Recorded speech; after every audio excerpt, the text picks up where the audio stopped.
panel sumamente interesante que como presidente del 25º Senado Académico del Recinto de Ponce de la Universidad Interamericana va a tocar unos conceptos que incluyen los términos de responsabilidad, integridad, carácter, formación de valores, y eso obviamente para cualquier Senado son conceptos importantes en los procesos de revisión curricular y de la promulgación de política académica. En la mañana de hoy, en el panel de integridad académica como responsabilidad institucional, nos acompañan el doctor Víctor Maldonado y la doctora Delma Santiago.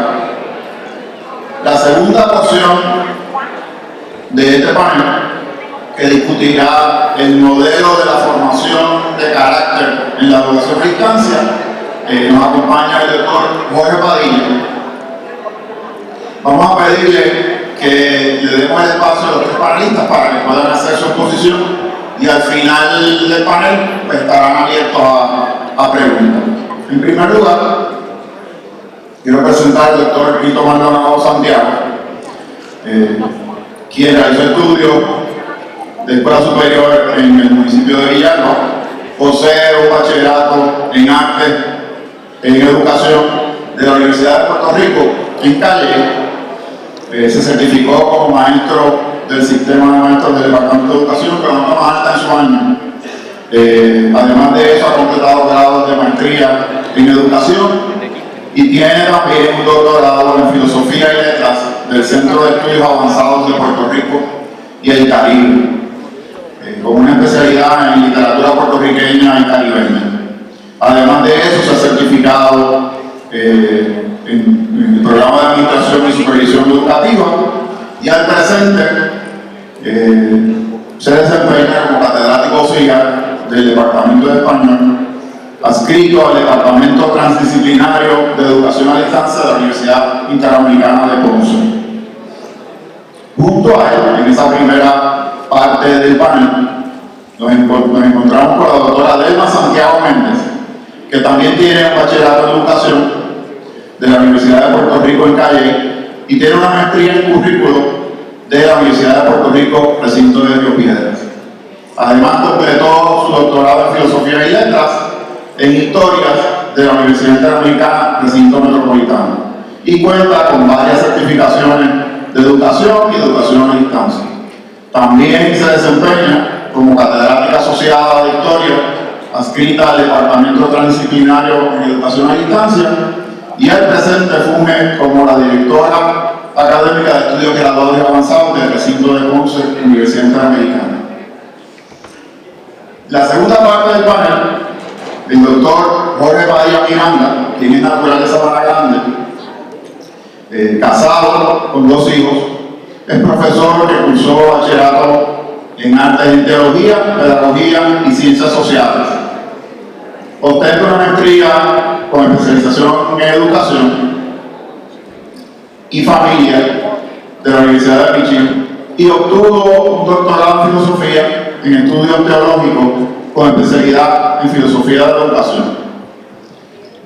Ha realizado estudios postdoctorales en la Universidad de Florida State University.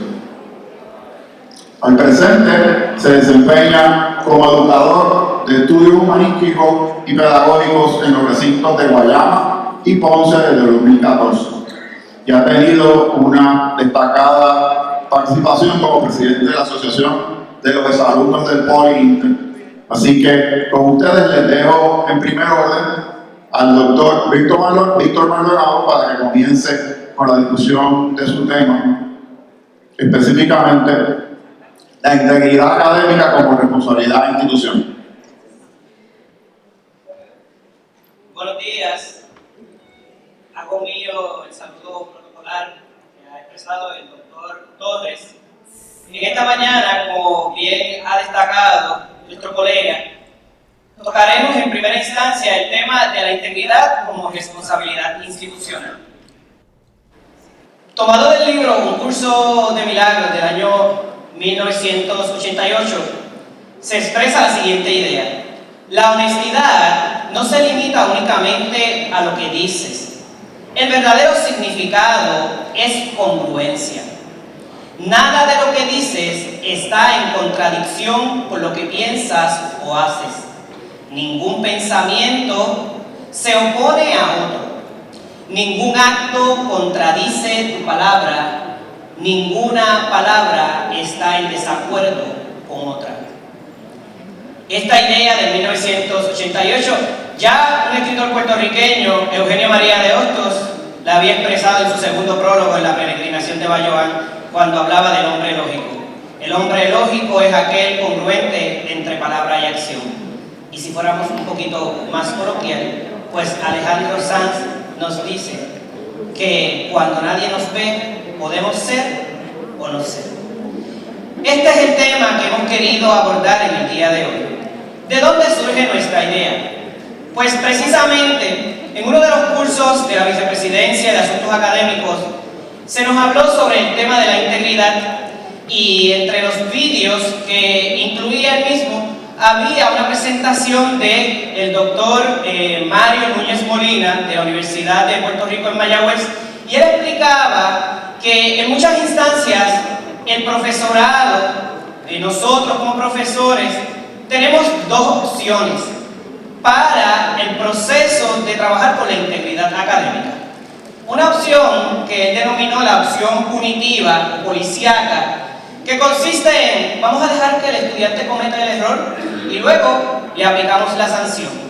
O, de otra parte, tenemos una función más proactiva, ¿bien? Y es esa función de brindarle confianza al estudiante de tal manera que en su interior se sienta en todo tiempo movido a respetar lo que es su integridad como ser humano. Bien, así que ese planteamiento nos llevó a nuestra reflexión, la que nos sirvió para desarrollar esta presentación. En términos de la visión del diccionario de la Real Academia Española, nos menciona que el concepto de la integridad abarca sustantivos o calificativos o adjetivos que pudieran vincularse a la pureza, a estar sin mancha, a ser intachable, se refiere a aquellas cosas que muestran capacidad o calidad de completo.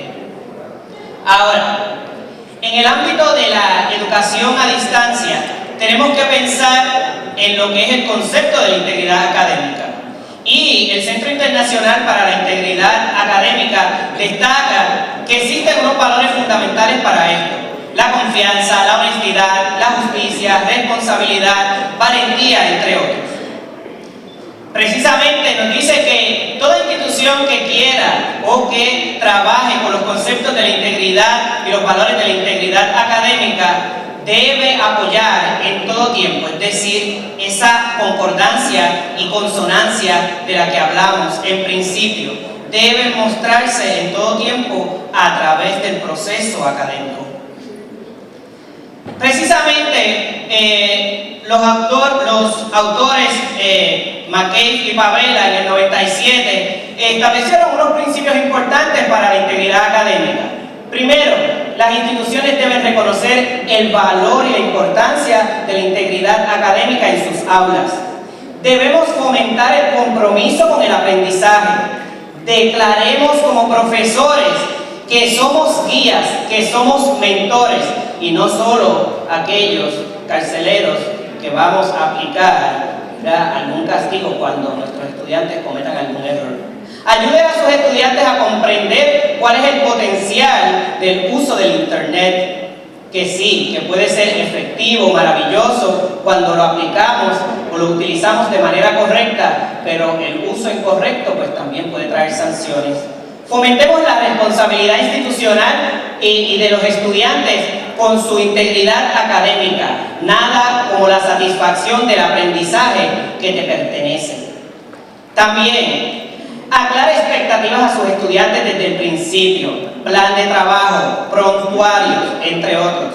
Desarrolle formas justas y creativas de valorar. Evalúe a su estudiante con aquellas destrezas que usted le ha enseñado. Bien. Disminuya las oportunidades de participar de la deshonestidad. Cree confianza en sus estudiantes. Un estudiante que confía en usted y que usted confía en él, no le fallará. Responda a la deshonestidad académica cuando suceda. Es decir, sí, te amo y te respeto, pero si fallaste, tendrás que pasar por el proceso de sanción. Contribuya, y esto lo trabajaremos, sé que lo vamos a trabajar en nuestras instituciones, a definir qué es la integridad académica y cómo nosotros como instituciones vamos a unirnos para que en todo tiempo podamos cumplir con esas expectativas. Es importante que sepamos que el tema es la responsabilidad de la institución y la responsabilidad de la Universidad Interamericana, de la de Puerto Rico, entre otras, es velar por la integridad de los procesos académicos. Y como me explicaban unos expertos en Derecho, hay lo que se conoce como fuentes del derecho, y las fuentes del derecho que sustentan la integridad académica parten ya de la Constitución de los Estados Unidos, específicamente en el artículo 1, sección 8, donde ya se habla de respetar las ideas y los derechos de los autores. También conocemos de las actas sobre derechos de autores. Conocemos actas, lo que otros han definido como lo que es el concepto de la originalidad y lo que implica fijar una obra en un medio tangible. Debemos conocer las actas que protegen los derechos de los autores en los medios, y así como esas actas que protegen los derechos de los autores en asuntos de artes visuales. Por otra parte, Puerto Rico también tiene sus leyes, las que protegen específicamente a los autores por daños morales que puedan recibir cuando alguna persona se apropia de sus creaciones intelectuales. El reglamento de la Universidad Interamericana, y cada institución tiene un reglamento que establece cuáles son los procedimientos a seguir cuando un estudiante violente el proceso de la integridad académica. Bien, en nuestro caso, el artículo 6, responsabilidad ética y moral del estudiante. Bien.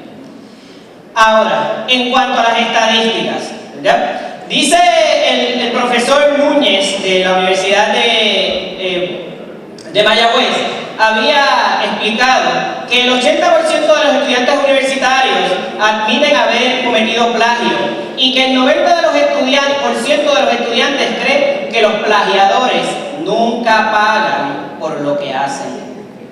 Además, encontró que 3 de 4 estudiantes de escuela superior reportaron haber plagiado, y que del 23 al 45% de los estudiantes informaron haber plagiado exámenes, 45 al 56 trabajos escritos, y el 75% de los estudiantes admitieron haber cometido algún tipo de plagio. Además, en un estudio realizado en España para el año 2011 por Comas y otros autores, se destacó que los estudiantes tienden a cometer mayor falta a la honestidad académica, principalmente en los trabajos escritos, por encima de fallar en lo que nosotros denominamos copiarse en los exámenes. Bien, estos son los puntos que están vinculados a las leyes, pero nuestra institución también, fundamentada en valores ecuménicos cristianos, específicamente el valor número 7 de nuestra institución, dice que cuidamos por la integridad de la educación, una educación integral. Y en ese sentido, nuestra universidad y las instituciones universitarias vienen asidas a una doble responsabilidad: la responsabilidad legal y la responsabilidad moral.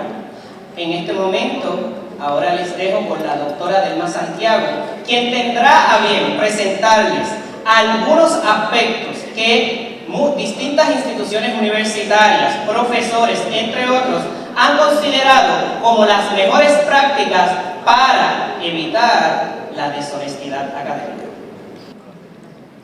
Buenos días. El doctor Víctor Maldonado ha puntualizado las leyes y los reglamentos relacionados con la integridad académica. Sin embargo, nos hacemos las siguientes preguntas.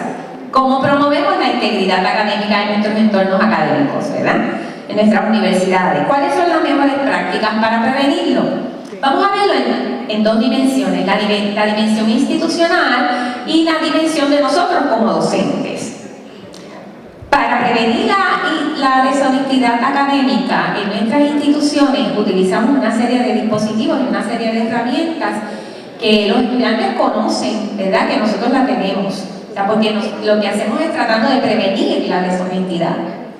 Dentro de las herramientas usamos dispositivos electrónicos, las huellas, los puntorios virtuales, las herramientas de Safe Assign, los encuentros virtuales en muchas ocasiones.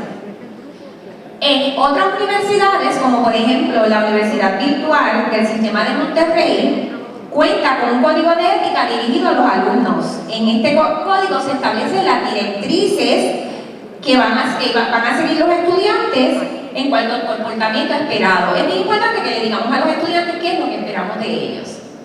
En este aspecto, el estudiante se compromete a exhibir la conducta esperada respetando la propiedad intelectual de los autores. En la Universidad Nacional de España también tiene un código de conducta en cuyo objetivo es ser orientativo más que punitivo, mediante la descripción de una serie de actitudes y conductas recomendadas para todos los actores de la comunidad universitaria.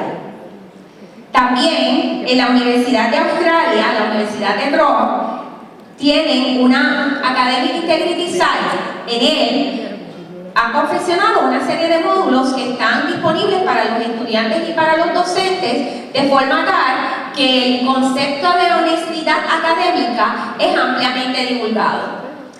Ellos tienen unos módulos, el módulo primero se llama el módulo AIM. Ese módulo, todo estudiante que entra por primera vez a la universidad debe completarlo. De esta manera, ya el estudiante está expuesto, ¿verdad?, a qué es lo que espera la institución relacionado con la honestidad académica y cuál es la conducta que debe exhibir. También ellos tienen unos módulos dirigidos a los profesores y en ellos este docente ya sabe cuáles son sus responsabilidades para evitar la deshonestidad académica y estrategias para evitar el plagio, ¿verdad? Pero si ocurre, ¿cómo enfrentarlo? El ART es el módulo que le ofrece las instrucciones de cómo citar, cuándo y cómo citar, y el ART es el módulo que ofrece las referencias académicas, cómo entonces se utilizan las referencias. De otra parte, la Universidad de Turbaka en Indonesia, esta es más contundente. En esta universidad, cuando detectan que el estudiante ha cometido algún acto de deshonestidad en los exámenes, entonces le colocan al estudiante una letra que significa vergüenza o castigo. Esta letra, colegas, en ocasiones llega hasta la transcripción de crédito, dependiendo del caso, ¿verdad?, de cuán grave sea el caso. De modo que este estudiante tiene que cargar con ese sello, ¿verdad?, a través de su travesía universitaria. Podemos estar en desacuerdo, sí. Otra de las estrategias que utilizan algunas universidades para promover la honestidad académica es compartir información sobre la honestidad académica. ¿Qué es la honestidad académica? Porque encontramos en nuestra investigación que hay estudiantes que plagian y ellos no sabían que estaban plagiando. Es que ellos no sabían que eso no se hacía. Cuando el estudiante debemos exponer al estudiante esta información desde el primer momento. Desde el primer momento que el estudiante es admitido a nuestra institución. Y en educación a distancia aún más. ¿Cuál es nuestra responsabilidad como docente? Que no ignoremos la deshonestidad académica. Que cuando ocurra debemos denunciarlo. Que debemos ser justos con aquel que es honesto, ¿verdad? Porque estaría en desventaja si nosotros no denunciamos al deshonesto. ¿Cómo lo prevenimos? En la participación de foros, cuando incorporamos valores éticos en las asignaciones, cuando promovemos información básica, en el diseño de los cursos, utilizamos estrategias de enseñanza variadas, utilizamos técnicas de assessment variadas, orientamos a los estudiantes acerca de los códigos de lealtad y establecemos que claramente, fuera de toda duda razonable, como dijeran los abogados, que no vamos a admitir deshonestidad académica. Para concluir, recordemos que la conducta moral se basa en la ética de las virtudes. No obstante, el enfoque virtual es también un aspecto importante de la educación moral para formar el carácter de nuestros estudiantes. Las soluciones morales son desarrolladas como modelos integradores de la pedagogía, las políticas institucionales y la tecnología. Varios enfoques pueden lograrse mediante políticas de prevención y la práctica de la ética. Desde los tiempos de Platón conocemos que si educamos solo para la mente y olvidamos la dimensión moral, realmente estamos educando una amenaza para la sociedad.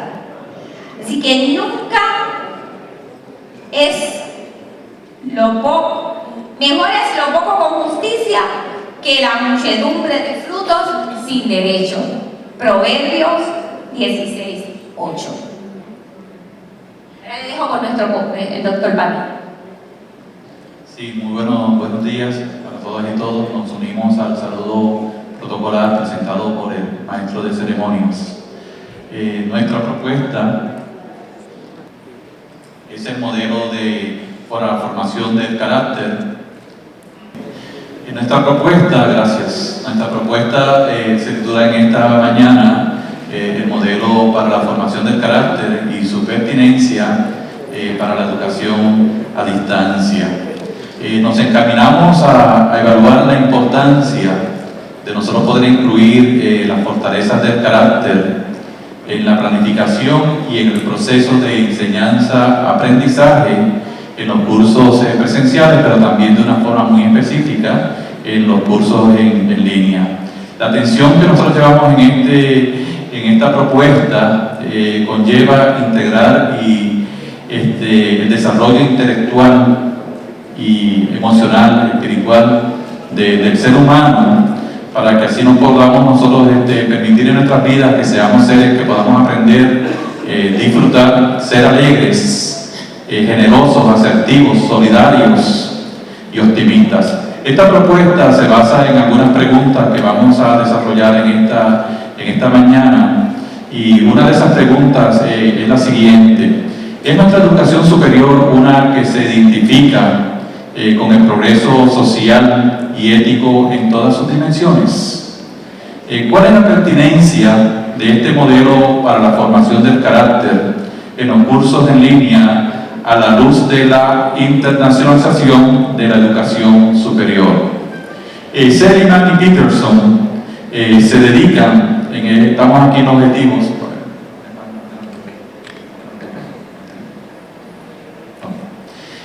Seligman y Peterson se dedican a trabajar científicamente con el conocimiento para llevar al ser humano a desarrollar unas virtudes humanas.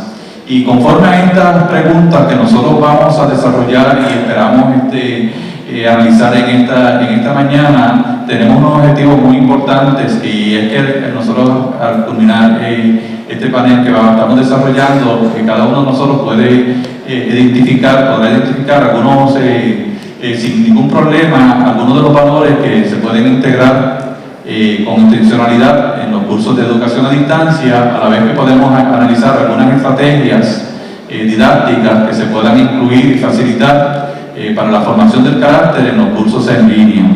Es importante una nota que presenta Freire para 1921 a 1990. Él dice en su libro La pedagogía del oprimido, y también lo repite lo consolida en su obra la importancia de la pregunta, ¿verdad? O la pedagogía de la pregunta. Y él certifica lo siguiente: es necesario desarrollar una pedagogía de la pregunta.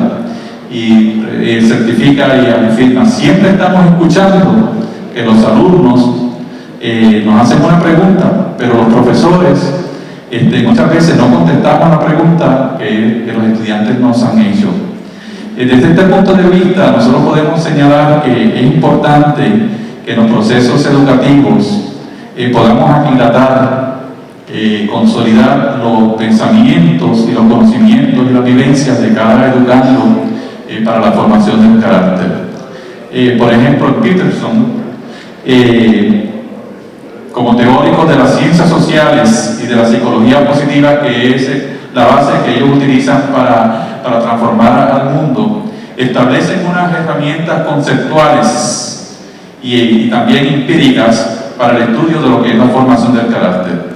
Desde este punto de vista podemos destacar la importancia que tiene el estudio de los valores en los escenarios académicos.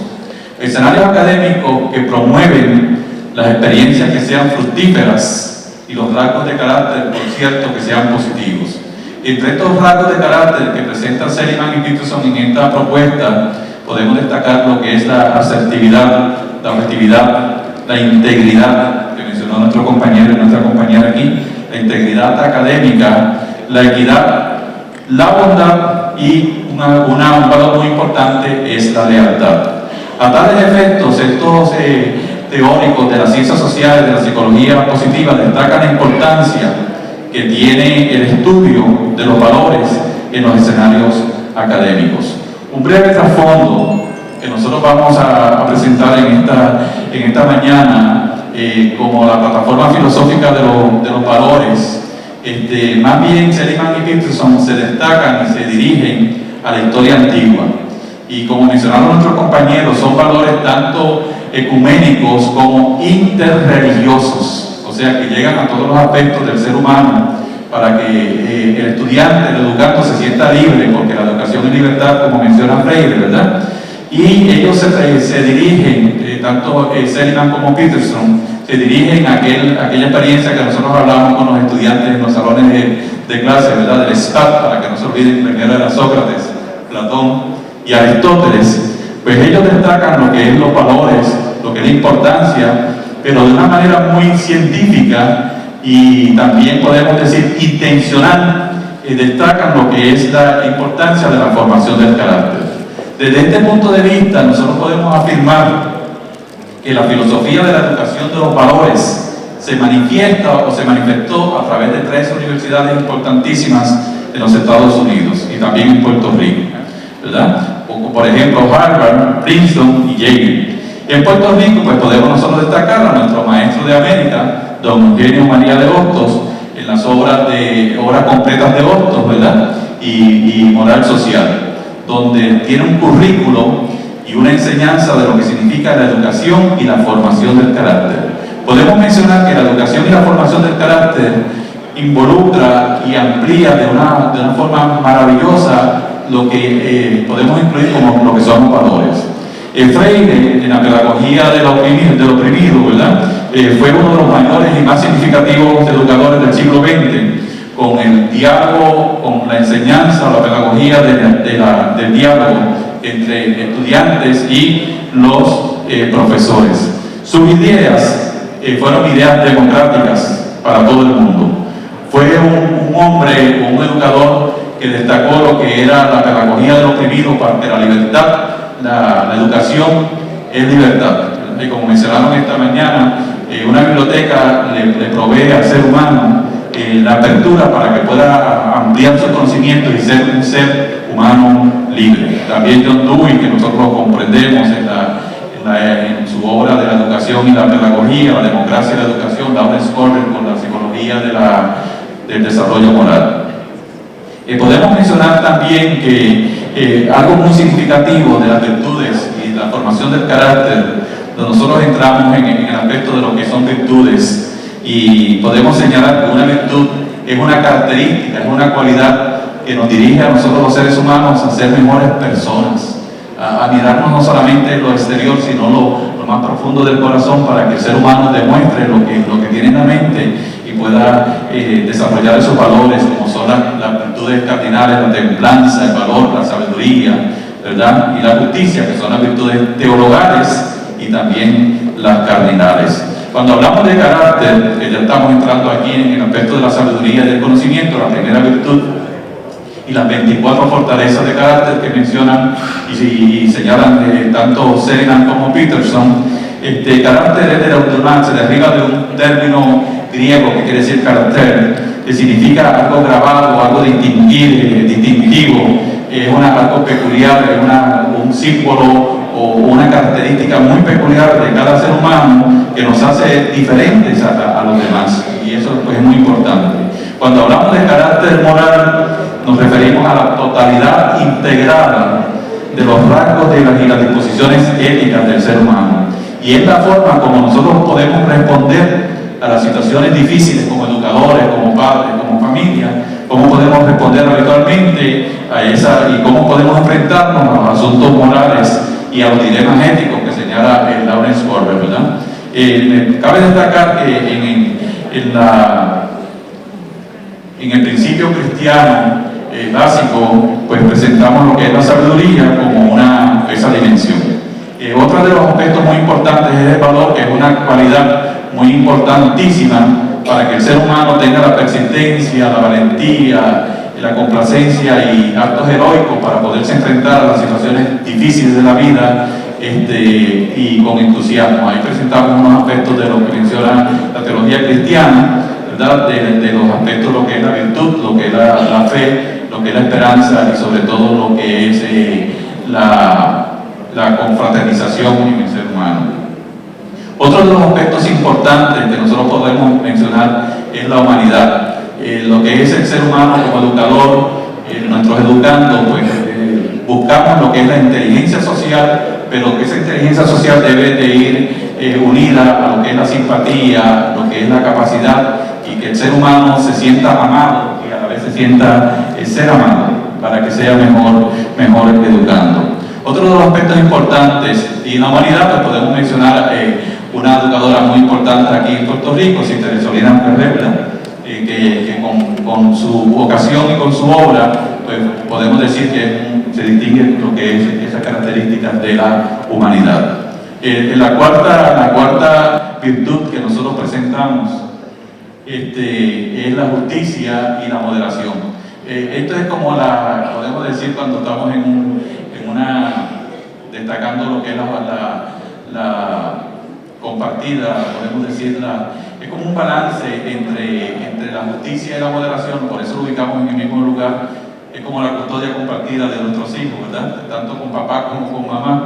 Así es que la justicia pues, nos lleva a un aspecto equilibrado y saludable en la comunidad, que nos lleva a ser mejores seres humanos, y una persona con justicia pues, se destaca como un gran líder lleno de equidad y también de compromiso. A la vez que el dominio propio pues, nos conduce a nosotros como seres humanos a tener un balance en la vida, y no es mandarnos, como dicen los jóvenes, ¿verdad? Mantener una distancia límite ante las adversidades de la vida. Y sobre esto, pues es el autocontrol, que muchas veces nuestros educandos pues, no se controlan en algunos aspectos y abandonan los cursos, y nosotros necesitamos estar allí con la paciencia, ¿verdad? La discreción y la cautela y la modestia y la humildad para que ellos puedan mantenerlos en ese proceso. La quinta y sexta, la sexta sería la trascendencia, y ahí hay una cita que me gusta mucho del Dalai Lama, que dice: abre tus brazos al cambio, pero no dejes de lado tus valores, ¿verdad? Es importante que nosotros podamos destacar en los estudiantes que cuando ellos están aprendiendo, tienen una ilimitada conocimiento a través de online podamos accesar en otros aspectos, ¿verdad? de educación a distancia, pero que no dejen de lado esos valores. La esperanza, el optimismo, el sentido de humor y sobre todo la espiritualidad. No solamente de una religión, sino el aspecto espiritual, que es mucho más que esto. Y concluimos con unas referencias y actividades que cada uno de ustedes, pues nosotros las trabajamos en nuestros cursos diariamente, en el hogar, en la familia, en la comunidad, y ahí podemos ver a Hortos, podemos ver a Freire, podemos observar a John Muir Harris, Sister Isolina Ferrer, el Papa Francisco, ¿verdad? De momento como viajero y cambiando la sociedad para que seamos más humanitarios y más solidarios en momentos de crisis, ¿verdad? Y entonces en estas actividades y estas estrategias para concluir, podemos decir y afirmar que es importante practicar y crear un ambiente democrático con nuestros estudiantes, como lo menciona don Eugenio María de Hostos y también Freire, ¿verdad? Esa pedagogía de la pregunta, del oprimido, libertad. Y sobre todo utilizar el aprendizaje cooperativo para que el estudiante se sienta feliz y a través de los diálogos, como usted mencionó, de los foros. Y hay algo muy importante que es motivar las iniciativas para el servicio comunitario. El ser humano pues, puede reflejar lo que somos si lo compartimos, lo podemos expresar de una forma mejor. Y para finalizar, pues integrar a los familiares en la medida que sea posible, ¿verdad? Para que puedan enseñar a sus hijos y motivarlos, fortalecerlos para que sirvan a la sociedad como educadores en valores y se conviertan, como menciona don John Wilhari y su esposa doña Eunice, que es uno de los datos importantes que tenemos de nuestra investigación, que se forma la familia y un Puerto Rico mejor y sobre todo un mundo mejor para que esto pueda continuar adelante. Eso es educación para la libertad y a la vez es este modelo de formación del carácter. Creemos que esta propuesta es importante para integrarla en cada uno de los cursos. En nuestra experiencia, pues una de las lecciones le integro una para que ellos la dialoguen, lo trabajen en grupos y lo puedan desarrollar en su vida diaria. Muchas gracias por su atención. Pedimos un fuerte aplauso para el doctor Jorge Padilla, la doctora Delma Santiago y el doctor Víctor Maldonado. Ahora el panel se abre a preguntas. No todas a la vez, porque tenemos poco tiempo. Pues en lo que ustedes van preparando la suya, yo voy a plantear una, y mientras mi queridísima amiga Grace se acerca al micrófono, voy a plantearles esta pregunta al panel. Dentro de las propuestas que nos plantean para la formación de carácter, han enfatizado en las virtudes, en los valores. ¿Cómo visualizan ustedes el rol de nosotros, los educadores, en ese proceso de formación de carácter y de valores? Si nosotros nos dirigimos a Sócrates, Platón y Aristóteles, el ser humano debe primeramente conocer el yo, el ser, quién soy en realidad y poder ver mis fortalezas y las que podamos identificar cuáles son las fortalezas que debo ampliar, porque no hay debilidades en el aspecto de formación del carácter. Todo es positivo, todo es una visión hacia el futuro que presenta para una transformación. Ver quién soy en realidad, dónde estaba, dónde estoy y hacia dónde me dirijo. Ver lo que es el ser humano en mi vida primeramente, internamente, y entonces como educador, si comprendo cuáles, pudiéramos decir entre paréntesis, cuáles son mis limitaciones, puedo ser más tolerante con los muchachos, con los jóvenes, con las personas que participan o que están pasando por momentos, al igual que nosotros lo pasamos como estudiantes en nuestra época. Muchas gracias. Si hay una pregunta del flor. Perdóname, Grace, yo quiero ampliar a esto, que la semana pasada yo estuve en una reunión y escuché a un profesor decir estas palabras y le dije, gracias, regalo, la voy a tomar como un regalo. Nosotros no hemos sido contratados, yo por ejemplo como historiadora, el que es químico como químico, ni el físico como físico, ni el matemático como matemático. Nuestro contrato es de facultad. Nosotros somos educadores. Y una persona que educa cambia vidas, transforma vidas. De modo que nosotros somos el principal modelo, ¿verdad?, para nuestros estudiantes. ¿Sí? Muchas veces existe una brecha entre la integridad académica y la integridad del individuo en otras áreas de su vida. Por ejemplo, el individuo que no tiene integridad social, integridad en su familia, integridad en la sociedad en que vive, como nosotros cuando recibimos esos individuos podemos disminuir un poco, ¿verdad?, esa brecha, de manera que eventualmente el individuo entienda la necesidad de la integridad académica. Bien, agradezco la pregunta de la profesora necesario, tan atinado. A mí me parece que, como ya mencionamos en alguna instancia, buscamos el desarrollo integral del estudiante, tanto en el aspecto cognitivo, psicomotor, afectivo. Bien, es parte de las teorías que hemos escuchado. Y como bien discutió la doctora Santiago, el modelaje debe exhibirse en todo tiempo. Sí, nuestra responsabilidad como institución recae en primera instancia en trabajar o cuidar lo que es la integridad académica. Sin embargo, el profesor, como ser humano, como seres humanos, no estamos escindidos o divididos.